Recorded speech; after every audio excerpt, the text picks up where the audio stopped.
Hello there, and welcome to the Cargo Bay, a Star Wars conversation podcast being transmitted to you from a long time ago in a galaxy far, far away. I am Brady C, here with my co-host, Adam B. How's it going, BC? It's going. I'm glad we got PBD to dust off the old Cargo Bay. It was looking a little rough. But we got it nice and tidy in here, as we needed to, BC, because today is a very special day. We have a guest in the Cargo Bay. Oh my goodness, one of those rare special guest episodes. So, all y'all out there, give a nice warm welcome to our friend Jacob from Normies Like Us, the podcast, where it's hip to be square, if I'm correct. It is hip to be square. How are you, Jacob? Welcome. Great. Thanks for having me. Your cargo bay looks very clean. Thank you. I'm happy to be here. And it definitely wasn't done last minute. This was planned long in advance, so, we roll out the red carpet for our guests. Well, Jacob, I'm pretty familiar with your, your take on the Star Wars universe. Yeah. But for our audience who may not yet be familiar with you, could you give us a little bit of background about kind of how you feel about Star Wars as a whole? Yeah. Star Wars. I like Star Wars. It's good. What do you want to know, like, specifically? Yeah, like, what's your favorite? Do you have a favorite movie in our what do you call a nineology? Do we have a word for that? I know we have a quadrilogy. I think nineology is correct. Yeah. All right, yeah. What's your favorite film in the nineology? The original trilogy is pretty good. Empire Strikes Back, I don't know if you've heard of that. That's a pretty good movie.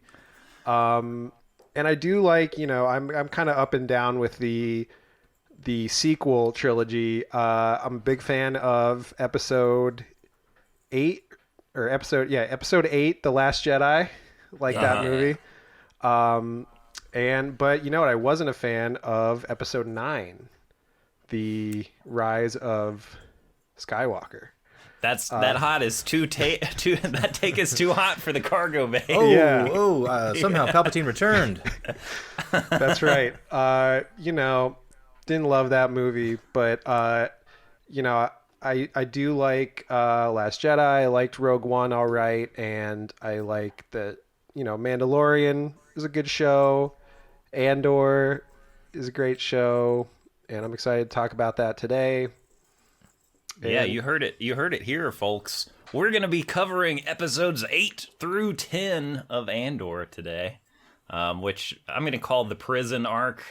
I imagine that's what I think that's the what it's prison going to be arc referred to. is going to be a perfect name for these 3 episodes. Yeah.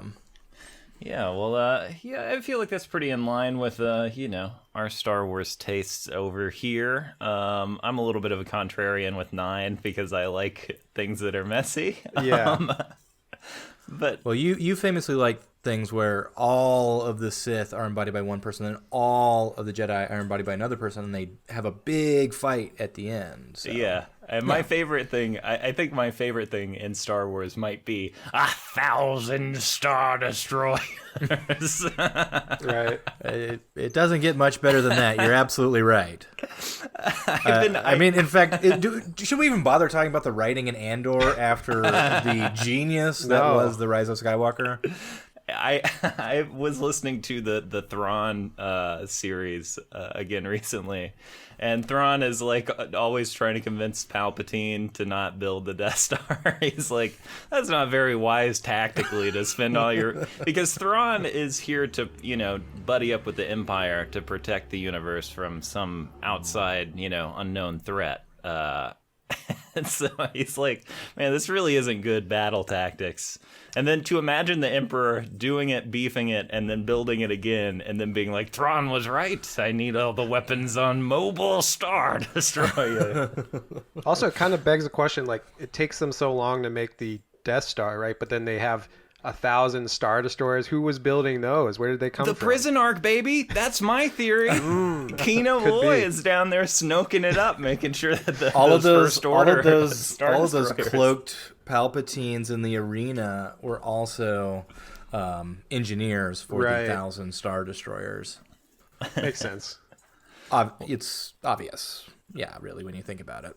Yeah, that's why they're not getting out. They got to get fitted for their Sith cloaks to go cheer in the Exegol arena.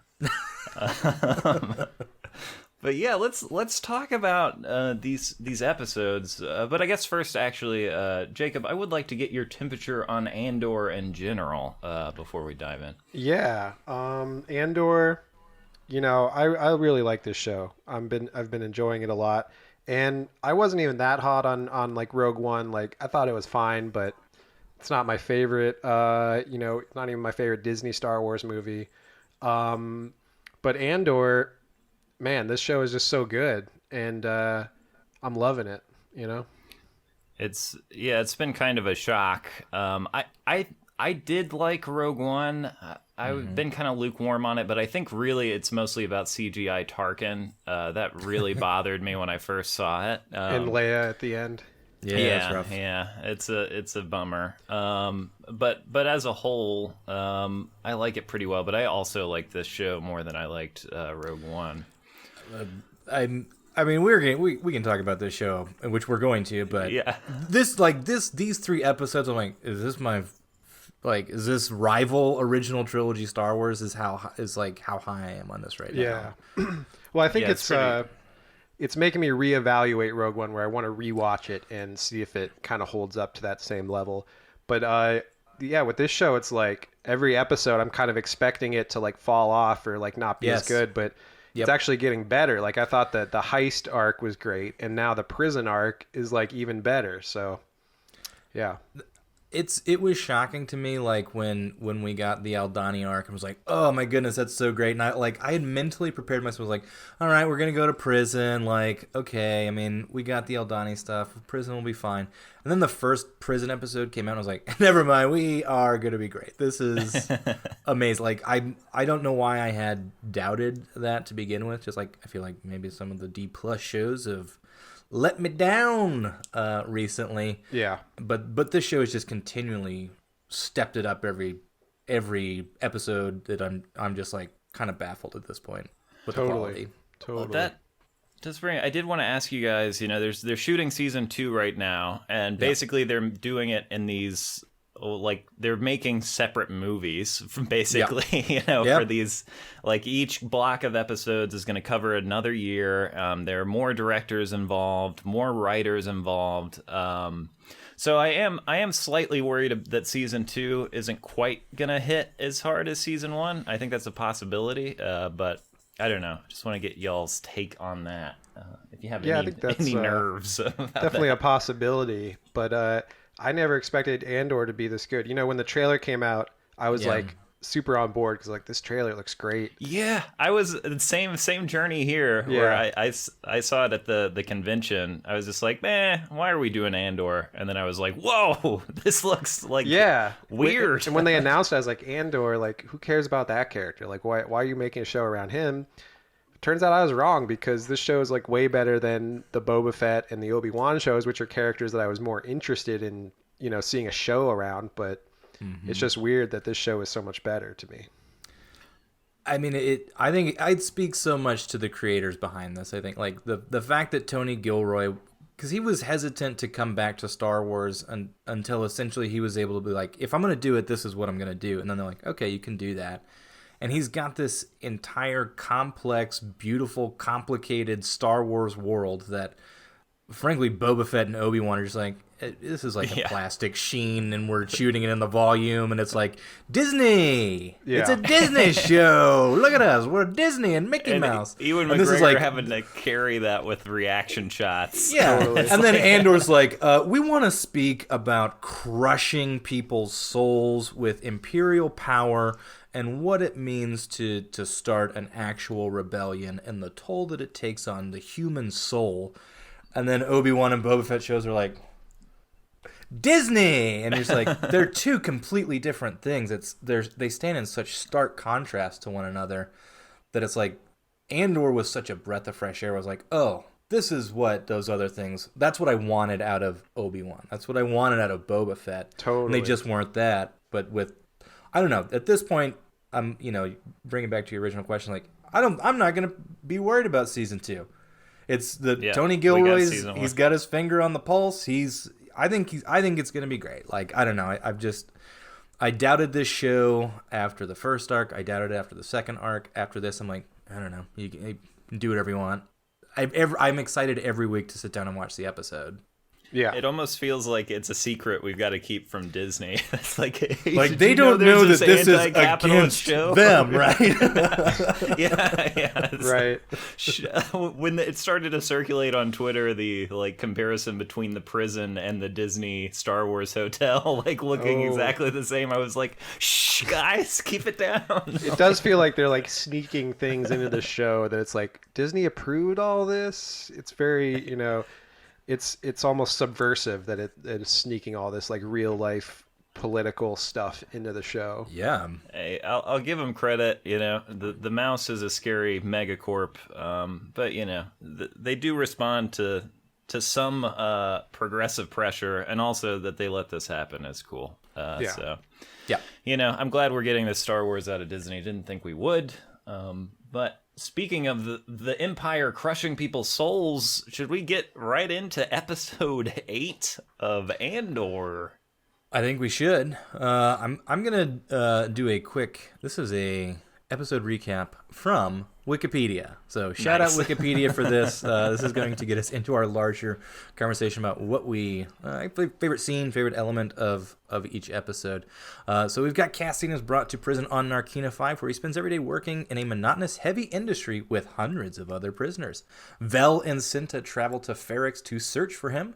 When Marva falls ill, Bix attempts to contact Luthen to ask about Cassian's whereabouts, but Luthen, worried about being exposed to anyone monitoring communications, does not answer. He then leaves Coruscant to meet with Saw Gerrera. Always good to see Saw. Rael attempts to hire Gerrera's rebel cell. I guess that's Luthen's first name. I never think about that. Rael attempts to hire Gerrera's rebel cell to act as air support for a raid on an Imperial power station organized by Anto Krieger, but is turned away. Dedramiro questions Karn about his experiences on Ferrix, but declines his offer to help with her investigation. She leads a unit to Ferrix herself, where she apprehends Bix. Spoiler alert for the next episode. That's not going to go well for Bix.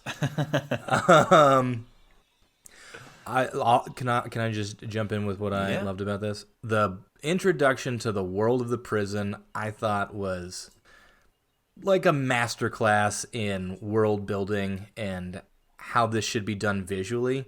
Because the first thing, like seeing what this prison was, immediately, this is where I left all of that doubt that I had going into a prison arc, where I was like, it's going to be some like dingy, grimy, rundown thing. They completely flipped it. There's an element of like freedom to the prison, obviously, where they're not in quote unquote cells, but they're bound by this electric floor sort of thing.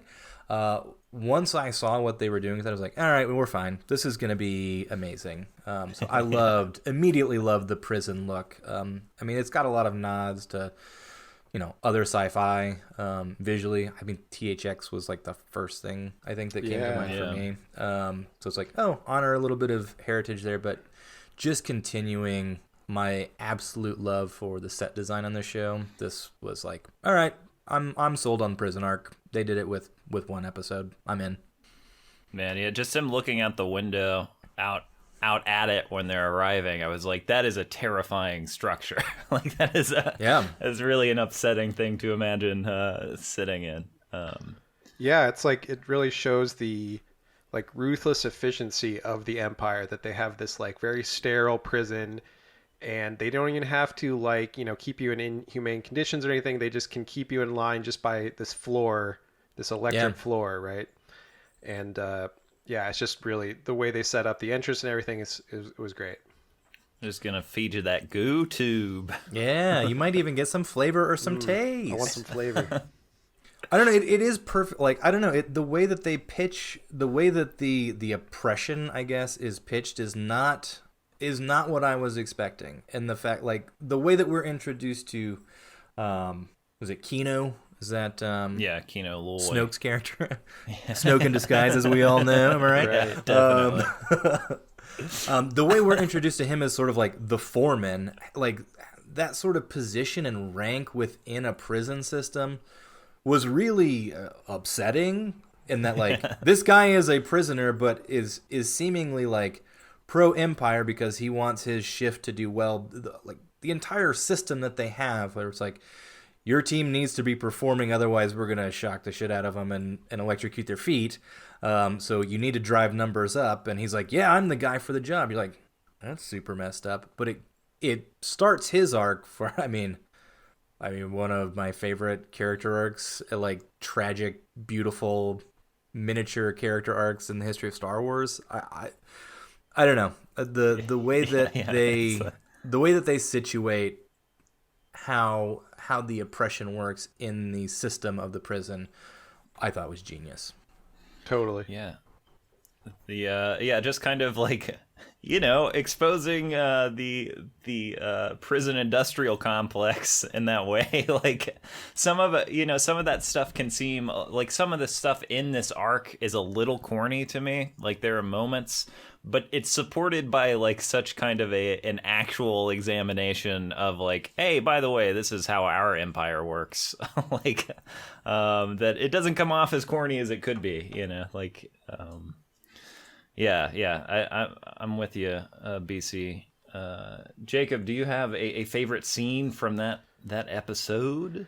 Mine was going to be, pretty similar to Brady's. The entrance to the prison, the explanation of the floors, and how they need minimal sort of security or anything because the structure of the prison just keeps you in line naturally. And you just become this cog in the machine. And like you said, the THX, 1138 homage kind of with the aesthetics is great. And it was just super interesting. Yeah, I love being intro to that prison, and then at the end of the episode feeling like we were only getting started. I was, it's nice to have the time to fully build out that prison. And it really shows you the scale too, where it's like that's just one level of this prison. There's like hundreds of people, and then there's like other prisons where they send other alien races or whatever to other prisons. So they just got like this whole prison industrial complex, like you said, where it's just like all these prisons, and they're just keeping so many people locked up under the boot of the Empire. And the subtlety of what they're doing, just even introducing the prison world, where Cassian's immediately like casing the joint, like as is his way of being like, okay, I'm gonna start intaking as much information because I gotta get out of here, right? Like you just see his gears start turning. You see him noticing whenever they're passing through their like hallway, those level hallways where they're doing like the sign language. Yeah, that's what to I was the other mention. levels.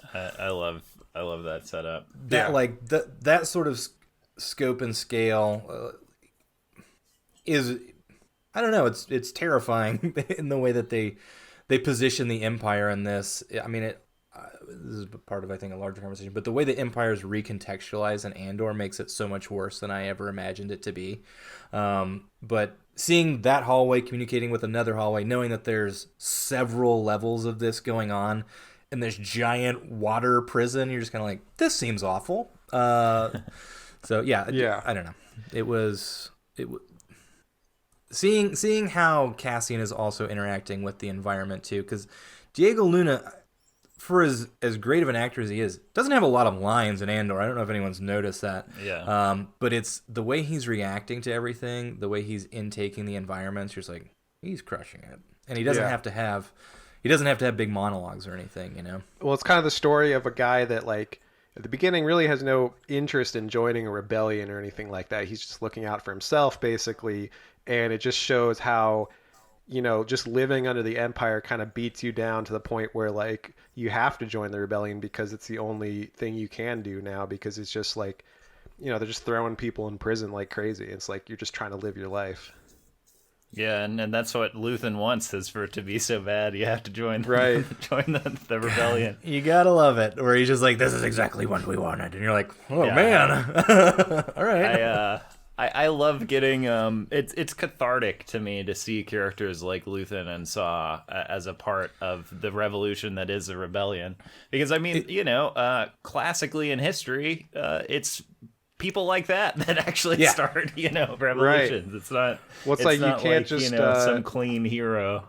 Yeah, you can't just vote out fascism, right? You got to have the radicals that are ready to, start shit. And like if some people, get sacrificed to the greater cause, that's a price that they're willing to kind of pay.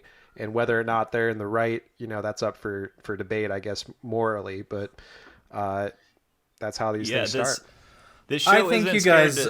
I think you both might want to check your history, because historically, all that you need to stop the Empire is a farm boy who can fly an X-wing and has the super duper force. That's right. Yeah. Who can shoot a blaster through a hole. The end. Done. Yeah, that's I like that nice clean rebellion too, with our magic farm boy. But this show lets our heroes have shades of gray, because the Empire is black. They are in the pure darkness over there, which maybe leads into episode 9. But before we get there, I wanted to ask, is there anything, what's happening out of the prison in episode 8 BC? I feel like I'm missing something. And you get at the end, you get the moment with Saw and Luthen, which is really nice, because you see the two of them playing their sort of like, I didn't do it, did you do it? I didn't do it, you did it. So I mean that's fun, and seeing how those sort of early connections in the rebel cells are being made, and that it wasn't immediately like, hey, yeah, we're on the same team, let's go do it. It was. Forrest Whitaker's really good in that scene, because he lays out like why he's not doing. He's like, there's people all over the place who don't understand what their role is. He is very clear about what his role is, and it is very much the revolutionary, like Luthen, which is why he's hesitant to work with anybody else. He's like, I'm gonna do this my way, and Luthen's still trying to and Luthen's still trying to manipulate those pieces, be like, we're gonna need everyone to start working together eventually if we're going to take this entire thing on. I thought it was a really good scene between the two. I mean, amazing actors. I'm gonna because I'm just gonna make that my favorite scene, so we can move on to episode 9 of Andor, which this one started with a bang. Episode 9, Nobody's Listening, a classic episode. Miro and an Imperial scientist named Dr. Gorst, I don't know where he got his MD from, but doesn't seem like a reputable place. They torture Bix for information in one of the truly most horrific ways that I have ever seen on screen. Well done, Disney! And they realize that Cassian may have been involved in the Aldani attack. Miro fails to learn anything from Bix about Luthen. However, the ISB capture a rebel pilot who reveals a power station on Spellhouse is set to be raided. Mon reunites with Vel, her cousin. Surprise, everybody. That was fun. And encourages her to keep a low profile while maintaining a facade of a rich and politically uninvolved young woman. Mon and Kolma continue working to covertly gather funds for rebel activities. Meanwhile, an older member of Cassian's prison work crew named Ulaf is euthanized by a medic named Dr. Rashiv when he suffers a stroke and can no longer work effectively. Dr. Rashiv confirms to Cassian and floor manager Kino a disturbing rumor. A prisoner set to be released was instead sent to a work crew on a different level, forcing the prison to kill all the prisoners on that level to cover up the mistake. Cassian and Kino realize that the prison may never let them go, convincing Kino to join Cassian's scheme to escape. Ooh, what an episode! Yeah, this one heated it up. It heated it up, BC. I think I told you, BC. I sat down late at night when this episode came out. I had smoked a doobie. I was relaxing and was ready for some warm, feely Star Wars. And I was just intoxicated enough for the opening of this episode to really mess me up. I was just like, oh, please don't play that sound for me. I was like, apparently they did in the sound design team made the sound, and then they're like, we can't play that for anybody. Werner Herzog and Grizzly Man. You must never let anybody hear this. I just want to know who came up with the idea of a race of aliens that they're exterminating, and it's like their final cries of as they're being wiped out, and that's what they use to torture people with. It's like, who came up with that idea? That's so twisted.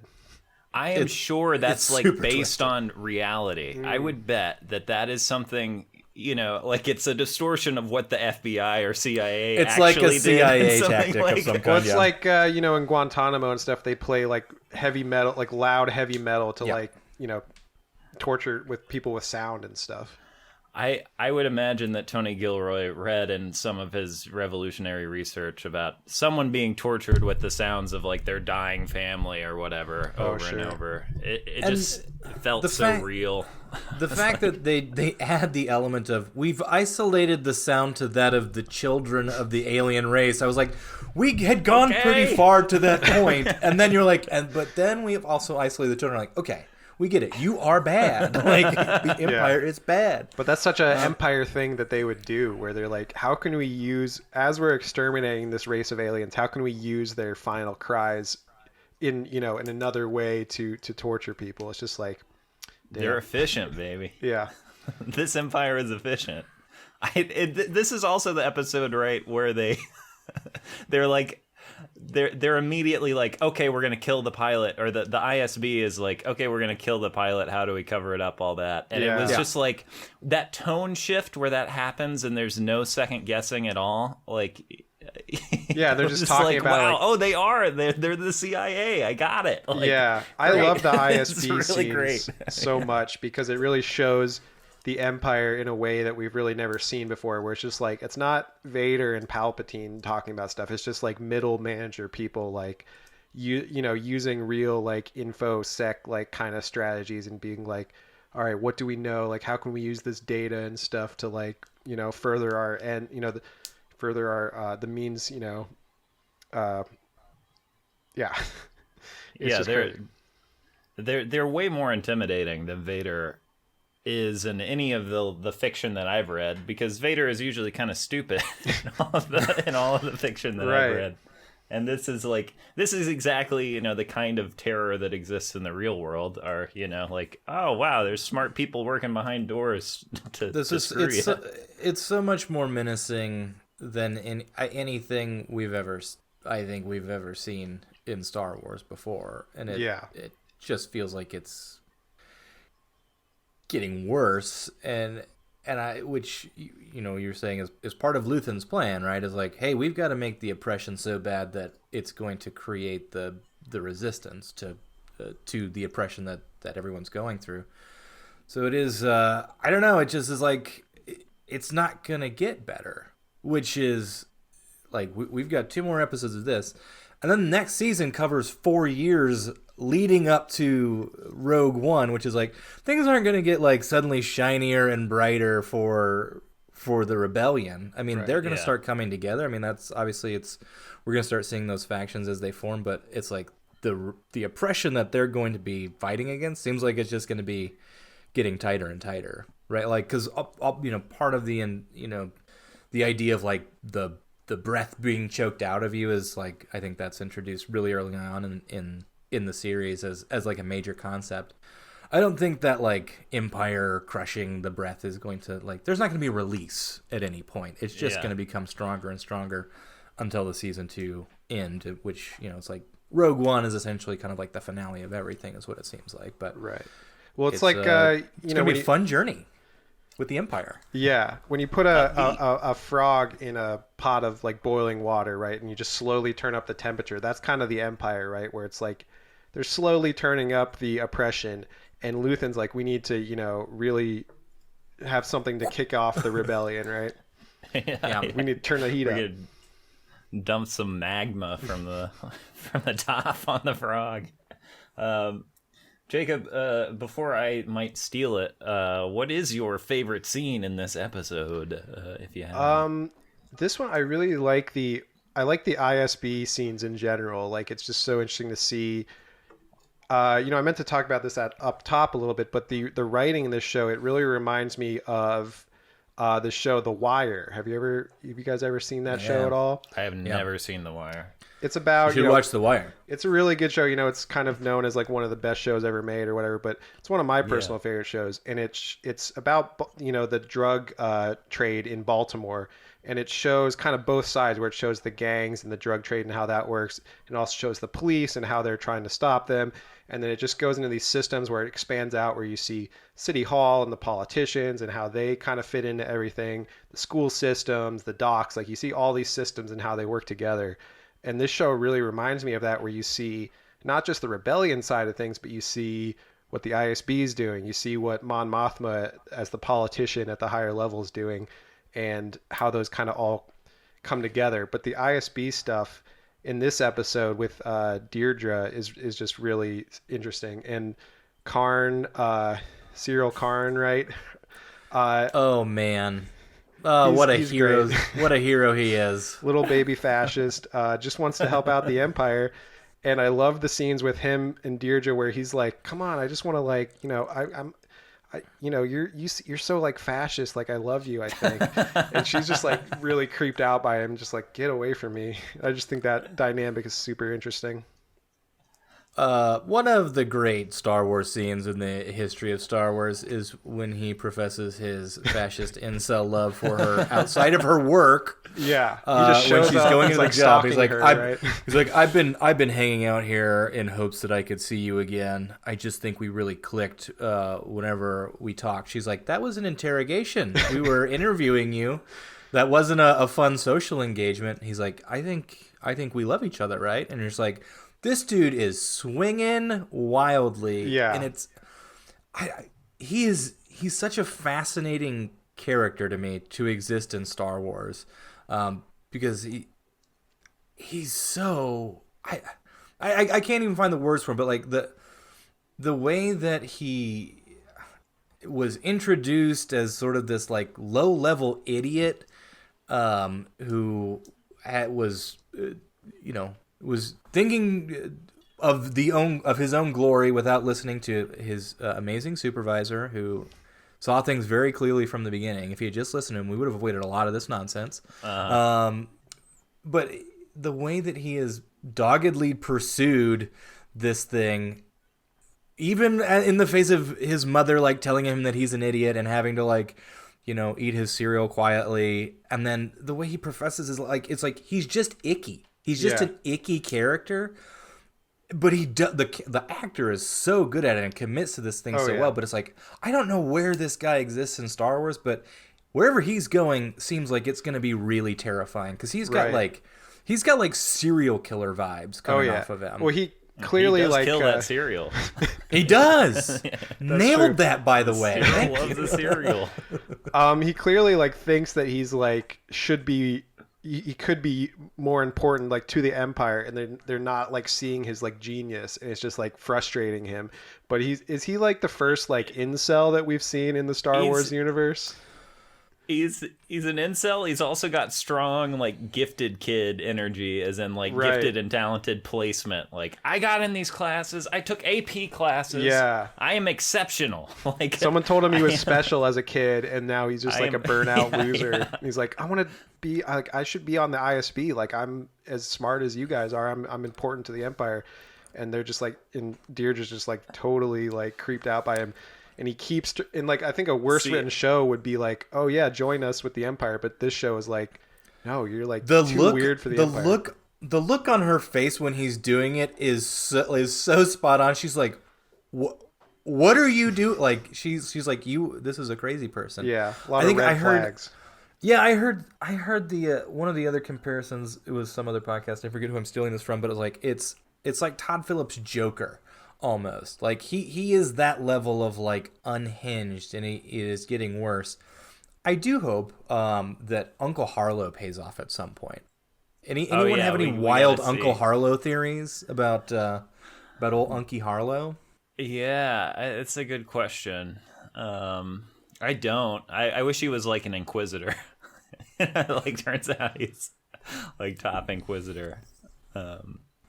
But I don't know, I'm kind of shocked to hear you guys, because I do think, obviously, an unwanted advance from Cyril and a wild move. But you think that Deirdre isn't into it at all? Like, She because might she be, yeah. has no problem torturing people, and she's letting him get away with it. And we get that scene afterwards where she's like putting herself together, like in the office. I think there's also maybe an element of like she's never had a fascist lover boy before. Well, she's Sees never her had the a way she suitor sees quite herself. as nice as Mr. Karn. It is, even if it's unwanted, it is flattering in some way to her, at least that she furthered his career, like Right, and just his persistence in being like, no, like I should be working with you, like I'm super evil, you're super evil, I'm super evil, like let's be evil together. Yeah.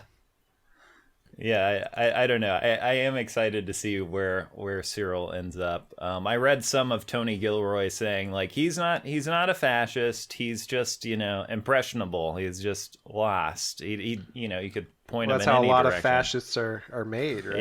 Yeah. That's like if you're a Nazi in Nazi Germany and it's not like your greatest like passion, but you're still furthering the machine, that makes you a fascist. Like, right. Like he clearly thinks that he should be doing something more important than this like office job where he's just in this little cubicle with hundreds of other people. Like right. he believes that he can help out the Empire in more important ways. I don't know. His first three, the arc he has in the first 3 episodes is one of my favorites because it is just like, what happens when an entitled prick goes off and is entitled, and it's like, turns out I ruined the entire sector. Whatever security agency I was working for lost control. Now the Empire is in charge here. I had a bad day at the office. What can I say, fellas?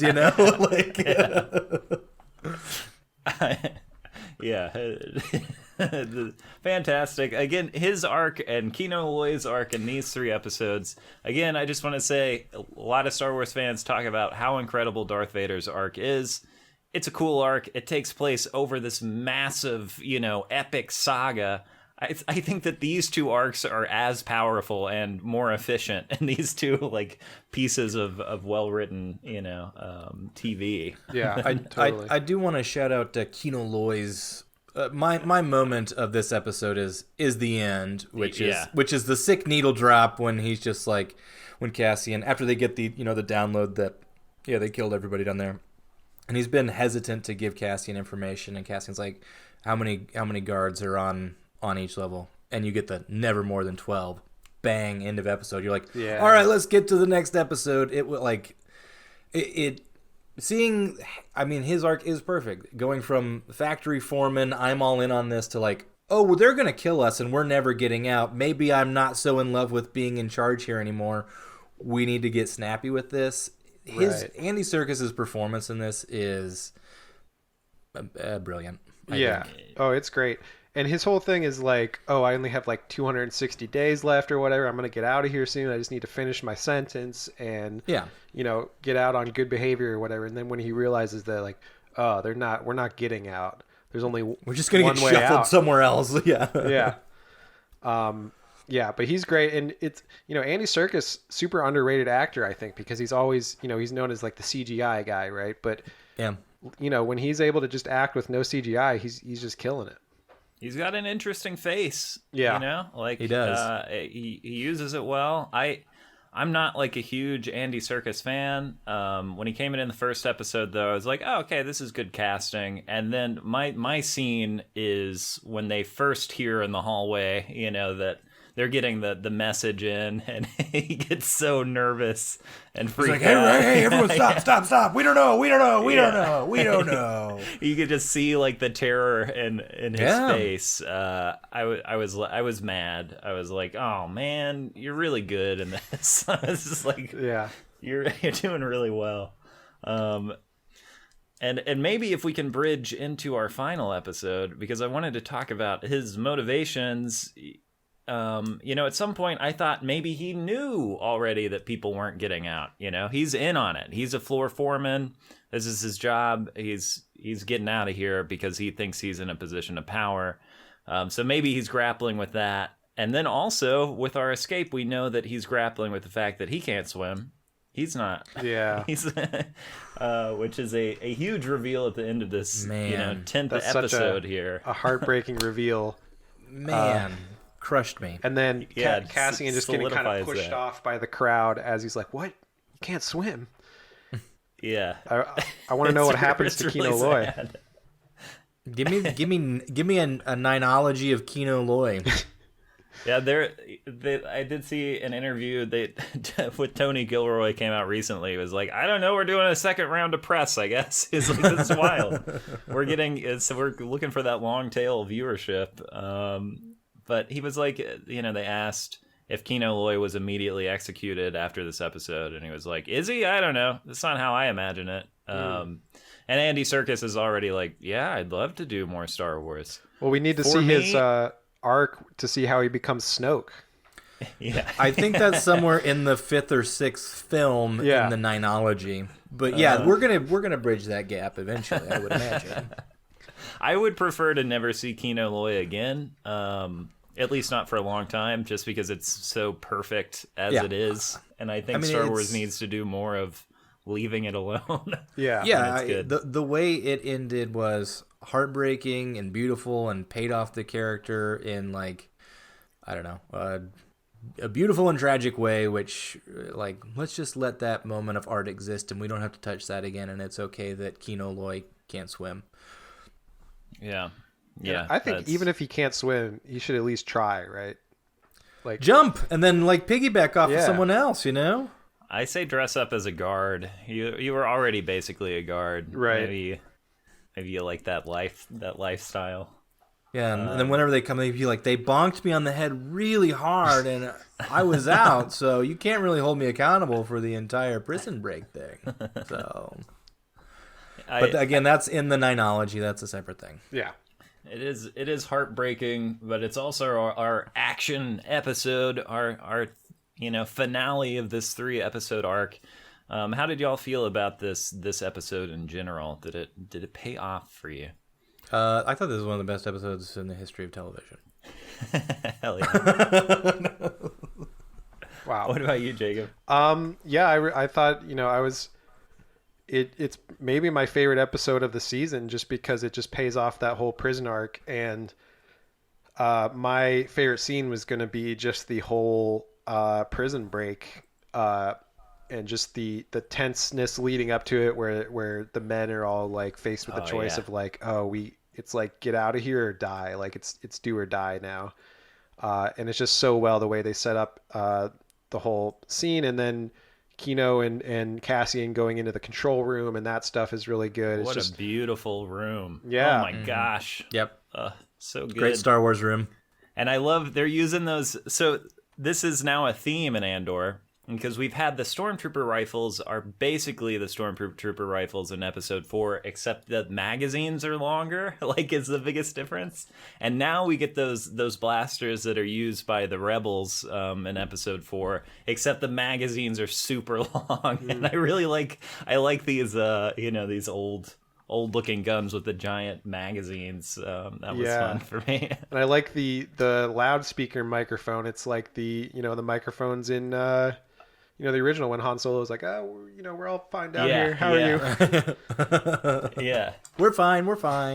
How are you? Yeah. I was actually a little disappointed by this episode the first time I watched it. I think my big problem was, like, I was really looking forward to them figuring out what they were going to do once they got out of the initial room and how they were going to coordinate with the other, the other cell blocks. And I found it a little bit unbelievable how everybody was just on board immediately. Like, yeah, we're going to do this, like, universally across the prison. And I thought the one way out chant was a little cheesy.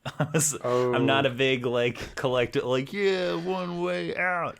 But when I rewatched it, I liked his speech better this time around, especially understanding that when he's making that speech, he knows he's not making it out. Helped me find that a little less cheesy. He knows that the one way out is not his one way out. Yeah. It just adds so much more weight to everything that he's doing. I mean, sacrifice. It's one of the probably the biggest theme of Rogue One is sacrifice for a bigger cause, right? Like, you go into this like, well, these characters sure are cool. don't get too attached. Yeah. You know, but his sacrifice specifically, it pays off beautifully, and the twist at the end, that little, like, it's a knife twist by the writers where he gets out, he's seeing what freedom looks like, and it's just, I can't swim, and you're just like, oh, Yeah. oh, come on, come on. Yeah, it's great. Don't worry, it's only a giant deep ocean. Which that was the other thing I was disappointed about, is just like, I wanted to imagine, and now I've seen in shots that there is a shoreline in the background, but I was imagining them on like a water planet, you know, Right, there's no hope of escape in a traditional sense. And it was weird that just he and his buddy wind up, you know, on the shore. Melshi.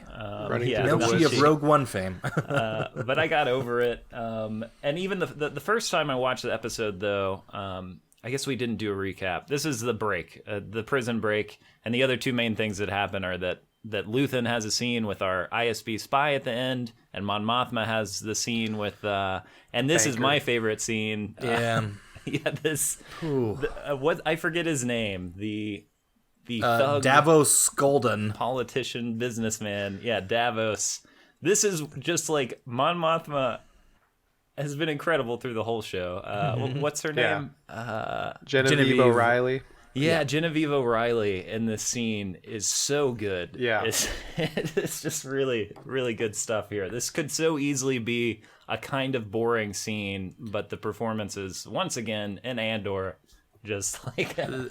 Yeah, the way that the fact that it's pitched as like, hey, we're gonna betroth our 13-year-old children as payment, you're like, this ain't your mom and pa's Star Wars. Like, this is Game of Thrones era Star Wars now. Right. I think I heard Tony Gilroy was on another podcast. I was listening to him, and he was like, I think he had to get approval for that once they like pitched the idea, where he's like, it's a great idea. I think we're gonna have to ask Disney if we could do that, and like they got the go ahead to have that be in the scene.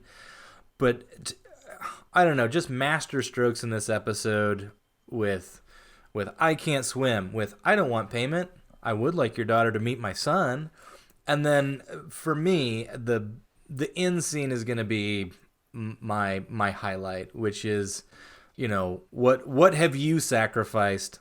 Our plant Lonnie of the ISB, who has the worst gig in the entire universe. Whoa, poor and zero Lonnie. sympathy for it. Yeah. It's amazing. Lonnie, I think about you all the time. I think about you when I go to sleep, Lonnie. Lonnie, I dream of your mustache. It's just the ego Lonnie, of you're that character beautiful. that's supposed to be a reward. Yeah, you it's know, like, that's... Hey, thanks, man. I appreciate that. I'm also being crushed by the Empire, working for the Rebellion every day. But that you think of me is wonderful. True cult leader. But shit. I don't know. Luthen going into his speech, like again, I can hark on performance all the time, but like getting Mr. Skarsgård to give a line like, "I burn my life for a sunset or for a sunrise I'll never see." I'm like, that kind of dialogue doesn't show up basically anywhere, and he delivers it, and you're like, I'm buying into everything that he's saying. Like, I have to use the tools of my enemy to fight them. You're like, okay, yeah, I guess you have sacrificed some, because Lonnie legitimately is in probably the worst position. Yeah, and I think he has every right to ask Luthen that question, and then you're kind of like, yeah, Lonnie's in a tough spot. He's got a family. He's got kids. Like, who's Luthen to tell him what he's supposed to do? And then Luthen's like, do you realize what I've been doing for the last 15 years? And you're like, okay, all right, fine. Okay, fine. Yeah, okay, sure. You've given up some stuff. Right.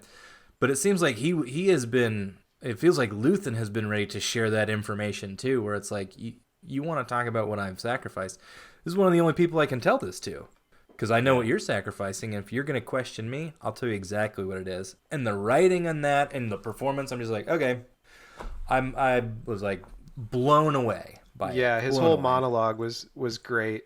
And even talking about like the Anto Krieger stuff, where it's like, well, we can't do anything about it because we know, like, if we try to interfere, then the Empire will know that we have a mole and we know stuff. So it's like we just have to let him die, basically. Like, he's got to make those tough choices. That's like, maybe not everyone agrees with him because he's just sacrificing lives over here for the greater cause. We're gonna lose 50 men to keep you a spy, buddy. Yeah, you are more valuable to me than 50 men. Yeah, that's the math. Like, that's the calculus that I've done, and these are the reasons why. Like, I can't just let you go, Lonnie, because I think about you all the time. But also, I have a little Bluetooth for you. Yeah, you got your little Beats headphone in there. Like, I don't know. Stellan Skarsgård was brilliant, and he just comes in and like crushes these scenes that he's in. Like, there are episodes where he's barely in them, and then he'll come in and do this. I'm just like, what the hell? This guy just like comes off the bench and like scores 40 points. You're like, he's amazing. In one of the coolest looking that walkway with the lights in the background, just like, again, the production design through all of this is just immaculate. It's amazing. Got our nice Coruscant elevator going way down, which is very cool. Good to see that. Yeah, what an ending. Luthen most mad that he won't ever get accolades. So yeah, he needs the heroes, but he's not really impressed that you are a hero. Right. He's never gonna get a pat on the back. Yeah. Terrifying. So where do you think we're going from here? I think we're obviously going back to Ferrix. I think Marva is in some serious danger of becoming character motivation for Andor. Who says in Rogue One, everything I've done for the rebellion. So far, he hasn't done shit for the rebellion. So I don't know about that. We got to see what inspires him to go whole hog and read that manifesto and get going on the. I mean, they're clearly still laying the seeds on Ferrix. I mean, what's Cinta? That's Vel's lover is still there. There wasn't much of Ferrix in One Way Out in the last episode, but you do get a shot of it's one of the ISB agents like undercover seeing Cinta.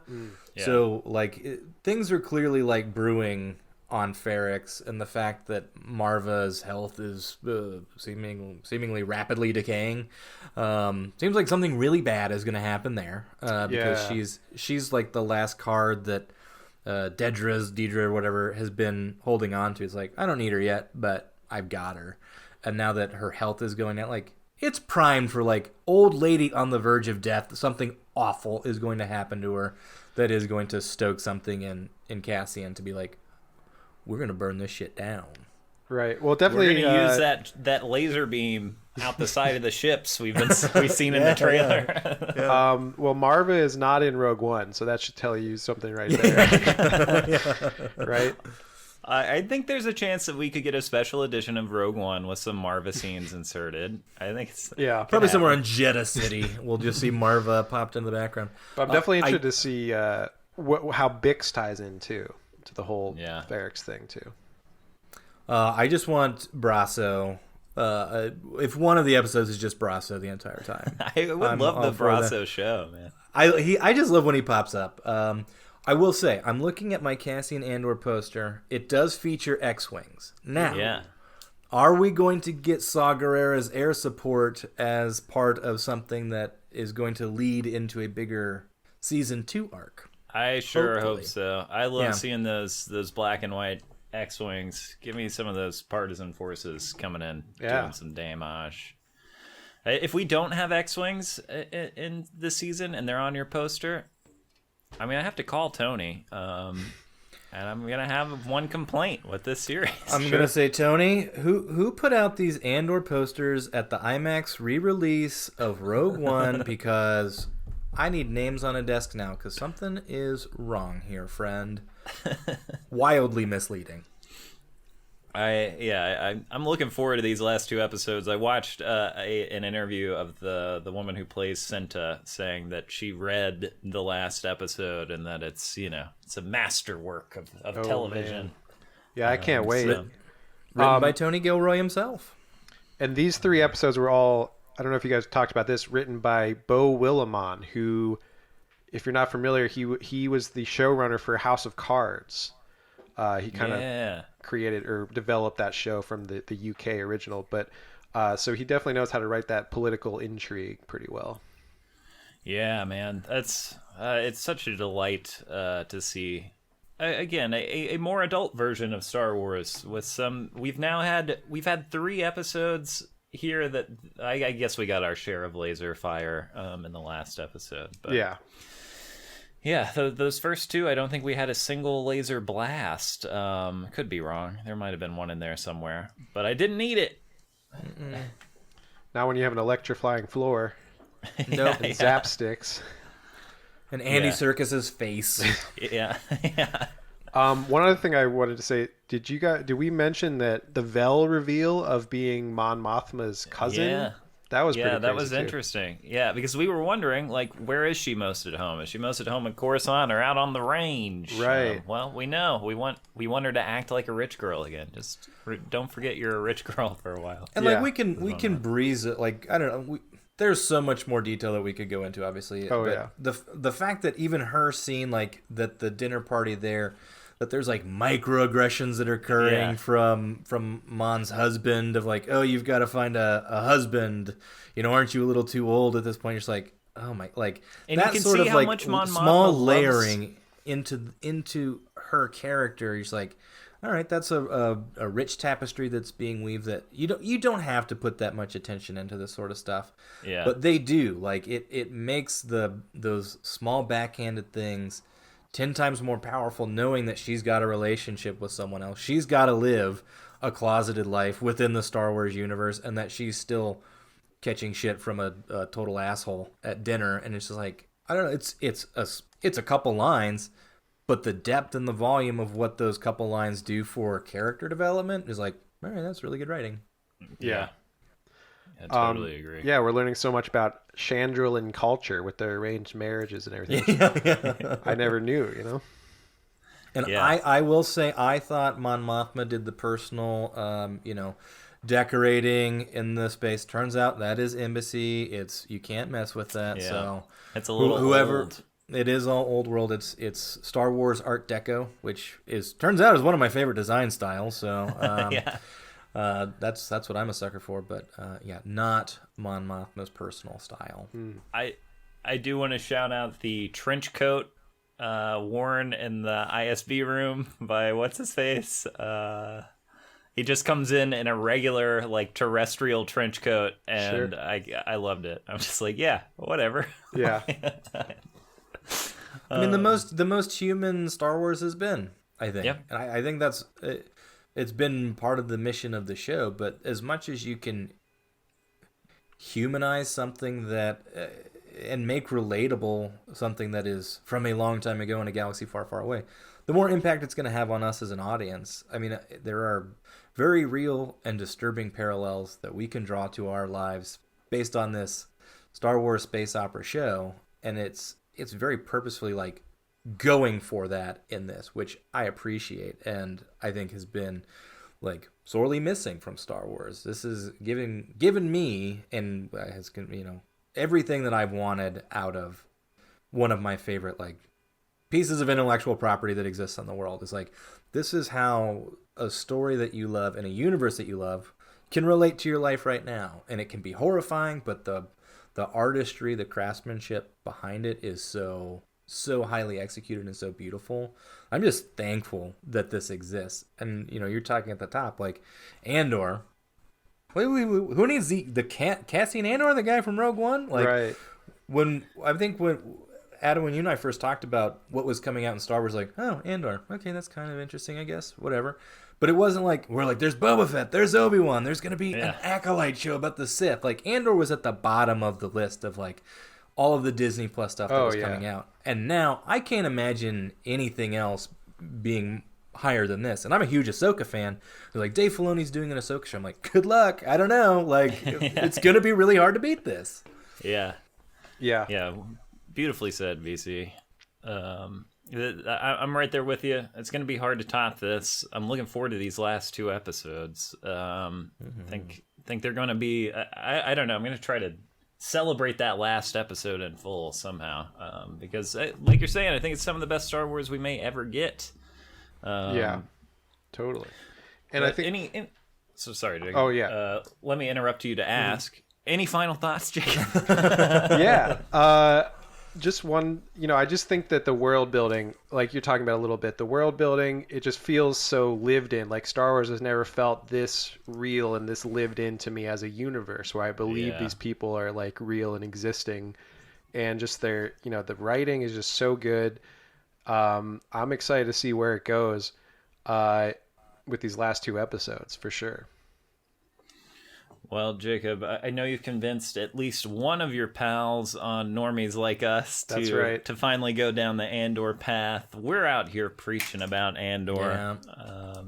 Yeah. You start to feel like people are catching on. Like, I feel like this show has started to heat up more as it's gone along. I think so because I've been trying, my 2 co-hosts, Colin and Mike, they've been after Obi-Wan and Boba Fett, they're like, we're so disappointed with the state of like Disney Plus Star Wars right now. We just need to take a break. I'm like, look, this Andor show, I kind of just pestered them every week. I'm like, this show is so good. Like, it's just getting better and better. You got to watch this show. Finally convinced, I think, Mike to watch it. And now he's caught up. But it's like anyone who watches it, I haven't met a person that's like given it a try and hasn't liked it, Yeah. So it's like, you just got to take the leap. And I think it starts a little slow, but by episode 3, I was just hooked. And I think if you can get to episode 3, you're going to be hooked. And it's just a shame because I think it has like the lowest viewership numbers of any Star Wars show so far because it doesn't have the draw of a Boba Fett or an Obi-Wan character or the Mandalorian, which became so popular too. It's like, this is like the most well-written Star Wars, but the least watched right now. And I just think more people need to take the leap. Yeah. I'm hoping it's a slow burn where the word of mouth, because I think you're right. Once you get someone into the first 3 episodes, like if you can get them past 1 and 2, which can be a little slow, into the 3rd episode, you're like, okay, I see what's happening here. And then you're like, wait.